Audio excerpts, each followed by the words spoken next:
दोस्तों अभी हाल ही में मैंने अपना पीएफ का पैसा विड्रॉ किया और उसके लिए मैंने एक ऑनलाइन प्रोसेस फॉलो किया और विद इन 7 वर्किंग डेज मेरा पीएफ का पैसा, मेरा पीएफ का अमाउंट मेरे अकाउंट में क्रेडिट हो गया।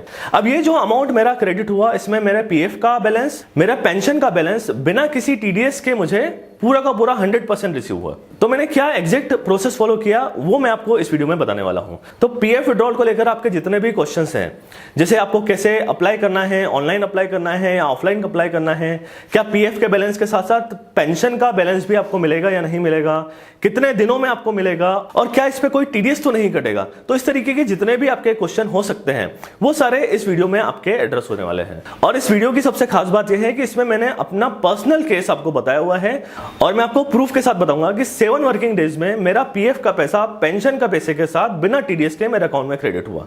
दोस्तों मेरा नाम है गौरव और आप देख रहे हैं टैक्स गुरुजी यूट्यूब चैनल, जहां पे आपकी इनकम टैक्स, जीएसटी और पर्सनल फाइनेंस से रिलेटेड आपकी क्वेरीज का सॉल्यूशन प्रोवाइड किया जाता है। तो आइए बढ़ते हैं टॉपिक की तरफ। दोस्तों पीएफ का पैसा विड्रॉ करने के लिए आपको सबसे पहले गूगल पे जाना है और यहाँ पे सर्च करना है आपको पीएफ विड्रॉवल। तो यहाँ पे सबसे पहला लिंक आपको मिल जाएगा यूनिफाइड पोर्टल का, जो कि ईपीएफओ यानी प्रोविडेंट फंड डिपार्टमेंट का एक ऑफिशियल पोर्टल है जहां से आप अपना पीएफ विड्रॉल के लिए अप्लाई कर सकते हैं। तो इस पे आपको क्लिक करना है। दोस्तों आप देख सकते हैं ये employees provident fund organisation India का एक ऑफिशियल पोर्टल है। अब यहाँ पे सबसे पहले आपको लॉगिन करना होता है और लॉगिन के लिए आपको यूएन नंबर और अपने पासवर्ड की रिक्वायरमेंट होती है। तो अगर आपने अपना यूएन नंबर अभी तक एक्टिवेट नहीं किया है तो यहाँ पर आपको एक एक्टिवेट यूएन करके लिंक मिलता है। इस लिंक पर क्लिक करके सबसे पहले अपने यूएन को आपको एक्टिवेट करना होता है और अकॉर्डिंगली फिर उसके बाद आपको यहाँ पर लॉगिन करना होता है। अब बात आती है कि सर यूएन नंबर कहाँ से मिलेगा, तो आपकी जो सैलरी स्लिप होती है उसके ऊपर जनरली यूएन नंबर लिखा होता है। तो एग्जांपल के तौर पर यहाँ पर मेरे पास एक सैलरी स्लिप है और यहाँ पे देख सकते हैं आप कि यूएन नंबर यहाँ पर मेंशन हो रहा है। तो सैलरी स्लिप से आप आसानी से अपना यूएन नंबर निकाल सकते हैं। तो आइए लॉगिन करें ईपीएफओ पोर्टल पे। तो यहाँ पे एंटर कर दिया यूएन, पासवर्ड डाल दिया और जो यहाँ पर कैप्चा कोड दिख रहा है ये आपको डालना है। अब यहाँ पर ई नॉमिनेशन की बात कर रहा है तो अभी हम इसे लेटर कर देते हैं। अब यहाँ से आप देख सकते हैं आप लॉगिन हो गए। तो यहाँ से आप देख सकते हैं आपका यूएन नंबर, आपका नाम, date of birth, gender, Aadhaar, PAN, bank account number, mobile number, email ID, ये सब कुछ आपको यहाँ पर देखने को मिल जाता है। अब आगे बढ़ने से पहले आपको ये एक बार इंश्योर करना है कि आपकी जितनी भी केवाईसीज हैं वो आपकी अपडेट होनी चाहिए इस ईपीएफओ पोर्टल पे। तो आपका जो आधार नंबर है वो वेरीफाइड दिखना चाहिए, ऐसे ही आपका पैन नंबर भी वेरीफाइड दिखना चाहिए और आपका जो बैंक अकाउंट नंबर है वो भी यहाँ पर क्लियरली मेंशन आपको दिखना चाहिए। अगर ये तीनों में से एक भी आपकी केवाईसी अगर अपडेटेड नहीं है तो पहले आपको इस केवाईसी को अपडेट कराना होगा और उसके लिए आपको संपर्क करना होगा अपने एम्प्लॉयर से। और सपोज अगर आप अपने एम्प्लॉयर के कांटेक्ट में नहीं हैं तो उस केस में आपको पीएफ डिपार्टमेंट से कांटेक्ट करना होगा और अपनी इन केवाईसीज को अपडेट कराना होगा, क्योंकि इन केवाईसीज को अपडेट किए बिना प्रोसेस करते हैं तो पीएफ का पैसा आपके अकाउंट में नहीं आएगा। तो बेहतर यही है कि पहले आप अपनी ये केवाईसीज जो है अपडेट करवा लें। अब पीएफ विड्रॉल का प्रोसेस स्टार्ट करने से पहले आपको चेक कर लेना चाहिए कि आपके पीएफ अकाउंट में कितना बैलेंस है, यानी कितना पैसा आपके अकाउंट में आने वाला है। तो उसके लिए आप यहाँ पे जाएंगे व्यू में, तो यहाँ पे आपको पासबुक का ऑप्शन दिखेगा। तो जैसे ही आप पासबुक पे क्लिक करेंगे तो ये एक अलग वेबसाइट पर लेके जाएगा आपको और यहाँ पे अगेन आपको अपने यूएन के बेसिस पे लॉग इन करना होगा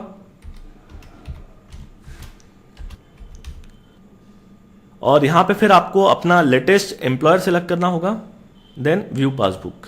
तो यहाँ पे आपको टोटल बैलेंस दिख जाएगा कि एम्प्लॉय का कंट्रीब्यूशन कितना है और एम्प्लॉयर का कंट्रीब्यूशन कितना है और टोटल पीएफ का बैलेंस है 1,77,850 रुपीज का।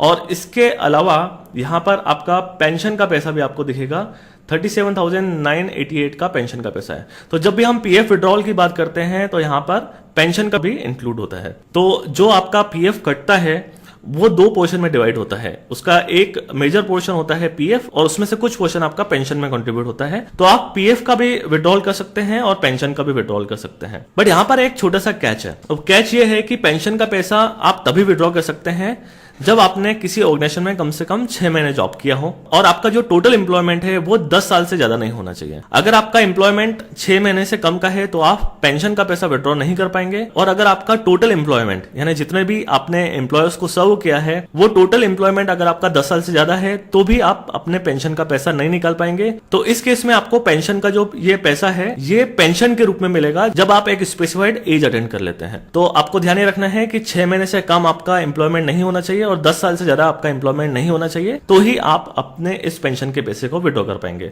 तो यहां से हमने ये चेक कर लिया कि हमारा पीएफ का कितना बैलेंस है और हमारे पेंशन का। तो आपको ये हमेशा ध्यान रखना है कि अगर आपने एक से ज्यादा कंपनीज में जॉब किया है तो आपको आपके जो प्रीवियस एम्प्लॉयर है उसका जो पीएफ का बैलेंस है उसको ट्रांसफर करना पड़ता है करंट एम्प्लॉयर के पीएफ में। उसके बाद ही आपको ये विड्रॉल का क्लेम करना है। उसके पहले अगर आप क्लेम करेंगे तो आपके प्रीवियस एम्प्लॉयर का जो पीएफ का बैलेंस है उसको निकालने में आपको दिक्कत आ सकती है, क्योंकि जो पीएफ का पोर्टल है ये केवल करंट एम्प्लॉयर का जो पीएफ का बैलेंस है उसके हिसाब से वर्क करता है। अब वापस आ जाते हैं हम अपने ईपीएफओ पोर्टल पे। अब पीएफ का अमाउंट क्लेम करने के लिए आपको यहाँ पर ऑनलाइन सर्विसेज पे आना है और यहाँ पर आप देख सकते हैं आपको 4 फॉर्म दिख रहे हैं, form 31, form 19, form 10C and 10D।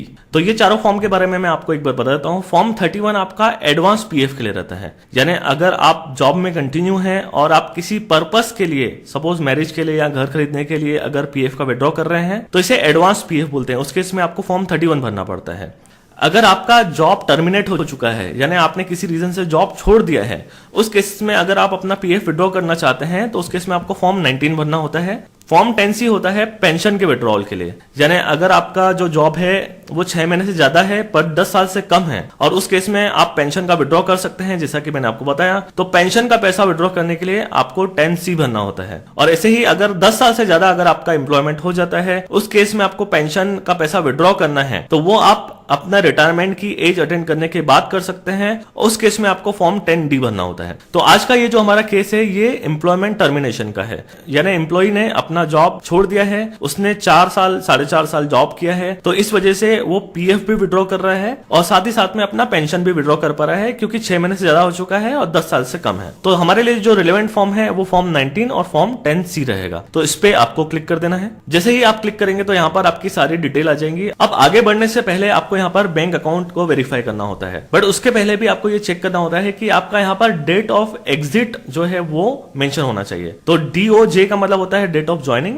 और DOE का मतलब होता है डेट ऑफ एग्जिट। तो आपका एम्प्लॉयमेंट टर्मिनेट हो जाना चाहिए। अगर आपका एम्प्लॉयमेंट कंटिन्यू है, यानी अभी आप प्रेजेंटली जॉब कर रहे हैं, तो उस केस में आप एडवांस में पीएफ निकाल सकते हैं, पर उसके लिए डिफरेंट फॉर्म है, फॉर्म 31, जैसा कि मैंने आपको बताया। तो मेरे केस में यहाँ पर जो डेट ऑफ ज्वाइनिंग है वो जुलाई 2016 है और डेट ऑफ एग्जिट है वो है जनवरी 2019। यहाँ पे रीजन ऑफ लिविंग भी आपको दिख जाएगा, सीजेशन यानी शॉर्ट नोटिस, यानी कि एम्प्लॉय ने अपनी मर्जी से जॉब को क्विट कर दिया है। अब यहाँ पर डेट ऑफ एग्जिट को इंश्योर करने के बाद आपको अपना अकाउंट नंबर कंफर्म करना होता है। तो यहाँ पे अकाउंट नंबर की लास्ट 4 डिजिट्स डालनी है। आप यहाँ पे आपको बिल्कुल सावधानी रखनी है कि आपको बैंक अकाउंट नंबर 2 बार चेक कर लेना है, क्योंकि इसी बैंक अकाउंट में आपका पैसा आना है। क्योंकि सपोज अगर आप यहाँ पर गलत अकाउंट नंबर डाल देते हैं और पैसा किसी और के अकाउंट में चले जाता है तो फिर उसको रिकवर करने में आपको काफी प्रॉब्लम आ सकती है और शायद ये भी हो सकता है कि आप ये पैसा रिकवर ही ना कर पाए। तो आपको यहाँ पर बहुत सावधानी रखनी है ये बैंक अकाउंट नंबर की डिजिट्स डालने में। तो जो बैंक अकाउंट नंबर आपका अपडेटेड है उसकी लास्ट की 4 डिजिट्स यहाँ पर नहीं लिखी होंगी,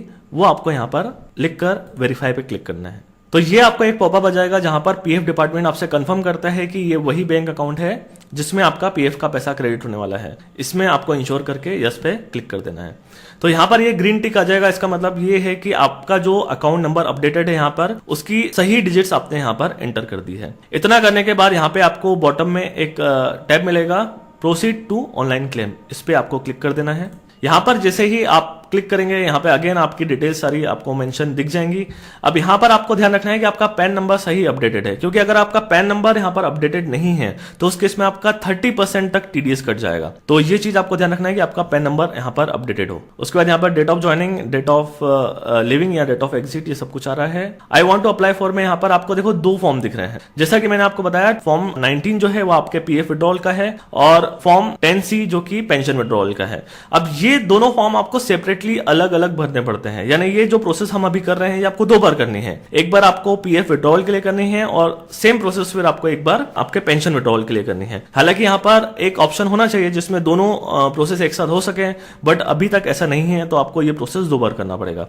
तो चलिए पहले प्रोसीड करते हैं फॉर्म 19 पर। तो जैसे ही फॉर्म 19 पर हमने क्लिक किया, अब यहाँ पे आपको ध्यान देना है कि अगर आपका पीएफ का पैसा 50,000 रुपीज से ऊपर है तो फिर उस केस में आपका 10% टीडीएस कट जाएगा। सपोज आप पीएफ का पैसा 1 लाख रुपए विड्रॉ करते हैं तो उस केस में पीएफ डिपार्टमेंट आपका 10% टीडीएस काट लेगा और आपको केवल 90,000 देगा। तो ये जो आपका टीडीएस कटा है 10,000 का, वो अभी आपको नहीं मिलेगा, वो बाद में आपको इनकम टैक्स रिटर्न फाइल करना पड़ेगा फाइनेंशियल ईयर एंड होने के बाद। और अगर आप रिफंड के लिए एलिजिबल होंगे, यानी अगर आपका इनकम कम होगा और उसके अकॉर्डिंगली अगर आपका टीडीएस रिफंड बनता है तो फिर आपको वहां से रिफंड लेना पड़ेगा। बट टीडीएस कटने से बचाने के लिए आपके पास एक ऑप्शन है, यहां पर आप फॉर्म 15G अपलोड कर सकते हैं। फॉर्म 15G क्या होता है? एक डिक्लेरेशन होता है कि सर मेरी जो एनुअल इनकम है वो टैक्सेबल लिमिट से कम है, इसलिए मेरा टीडीएस ना काटा जाए। तो ये फॉर्म 15G आपको भरना पड़ता है फिजिकली और उसको फिर स्कैन करके यहां पर अपलोड करना होता है। तो अभी मैंने ये जो फॉर्म 15G है वो भर के और स्कैन करके रखा हुआ है और मैं उसे यहां पर अपलोड कर दूंगा ताकि मेरा टीडीएस नहीं कटे और जितना भी मैं यहां पर पीएफ विड्रॉ कर रहा हूं वो पूरा का पूरा 100% मेरे अकाउंट में क्रेडिट हो। तो आई होप आपको समझ में आ गया होगा फॉर्म 15G क्या है। ऐसे ही अगर आप सीनियर सिटीजन हैं तो आपको फॉर्म 15G की जगह फॉर्म 15H भरना होता है। तो यहां से आप देख सकते हैं इनकम टैक्स एक्ट का ये फॉर्म 15G मैंने यहां पर डाउनलोड करके और उसे मैनुअली पूरा फिल किया हुआ है और फिल करने के बाद उसको स्कैन करा के रखा हुआ है। अब मुझे क्या करना है, यहां पर फॉर्म 15G चूज फाइल करके उस फाइल को यहां पर अपलोड कर देना है। अब आपको यहां पर ध्यान देना है कि ये जो आपका 15G स्कैन होना चाहिए केवल पीडीएफ फॉर्मेट में होना चाहिए। तो अगर ये पीडीएफ के अलावा किसी और फॉर्मेट में है, जैसे कि वो इमेज के फॉर्मेट में है, तो यहां पर वो एक्सेप्ट नहीं होगा। उसके बाद यहां पर आपको एम्प्लॉय का एड्रेस फिल कर देना है।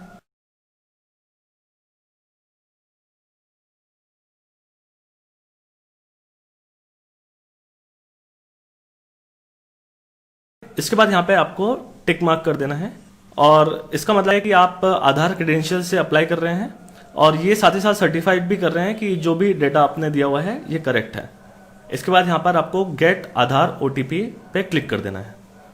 ऐसा करने से आपके आधार नंबर में जो मोबाइल नंबर रजिस्टर्ड होगा उसकी लास्ट डिजिट आप देख सकते हैं, लास्ट 4 डिजिट्स आपको दिख रही होंगी। इस पे आपको एक ओटीपी आएगा, वो ओटीपी यहाँ पर आपको एंटर कर देना है और सबमिट फॉर्म पे क्लिक कर देना है। ओटीपी ध्यान से भरने के बाद आपको यहाँ पर validate OTP and submit claim form पे क्लिक कर देना है।